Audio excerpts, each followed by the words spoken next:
আগে ওঠ, চল চল চল চল, উঠে পড়, উঠে পড়। আয় হায় হায়, আস্তে আস্তে, দেখে দেখে, এদিকে আস্তে আস্তে, দেখে আস্তে আস্তে, সামনে আস্তে, এদিকে আয়, এনে এনে এনে, আস্তে, সাবধানে, আস্তে, সাবধানে সাবধানে।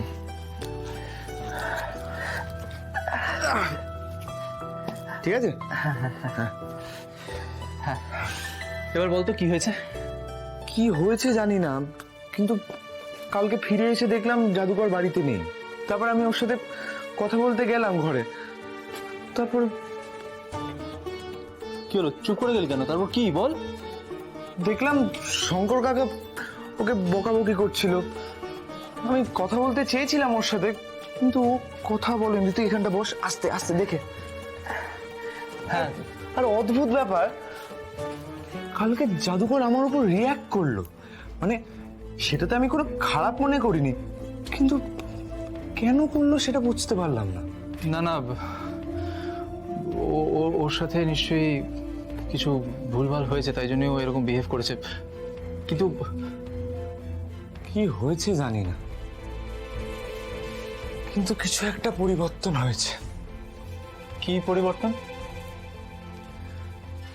ওই জাদুকরের ওই গাছটা, ওই ফুলের, হ্যাঁ, মানে যেটা মায়ের জন্য ও বাগানে লাগিয়েছিল। হ্যাঁ সেইটা ওর ঘরে দেখলাম আমি, পড়েছিল।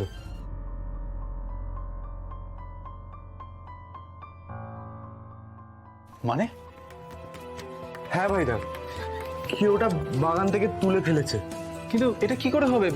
ও তো ওই গাছটাকে প্রচন্ড ভালোবাসে। হ্যাঁ আমি জানি, আমিও তো দেখেছি ওর সাথে গল্প করতে। না না, আমায় এখনই কুসুমের সাথে কথা বলতে হবে, আমায় ওর ঘরে যেতে হবে। আচ্ছা আস্তে, দেখে দেখে, দাঁড়া দাঁড়া দাঁড়া, স্যার, আপনার কফি। তুমি ওটা ওখানে রেখে দাও, আমি কুসুমের সাথে কথা বলে এসে খাচ্ছি। স্যার, আপনি যাবেন না। কেন যাবো না? কেন? ম্যাডাম আদেশ দিয়েছেন, আপনি ঘর ছেড়ে কোথাও যেতে পারবেন না। যদি ম্যাডাম জানতে পারেন আপনি বাইরে গেছেন, তাহলে আমাদের বকাবকি করবেন। কিন্তু কুসুম কোথায়? কি হয়েছে ওর? সেটা তো জানি না, তবে ঘরেই আছে। সব কাজ সেরে দীপালি দিবা আমি যাব কুসুমের সাথে কথা বলতে। ও তার মানে আজকে কাজেও আসেনি? না স্যার, কুসুমের সাথে কথা বলে আপনাকে জানাবো। আপনি বিশ্রাম নিন। তুই বস, আয় আয় আয়, সাবধানে সাবধানে। আর ভাইদা, আজ আমার ওয়েডিং শুটের প্রোডাকশন টিমের সাথে মিটিং আছে।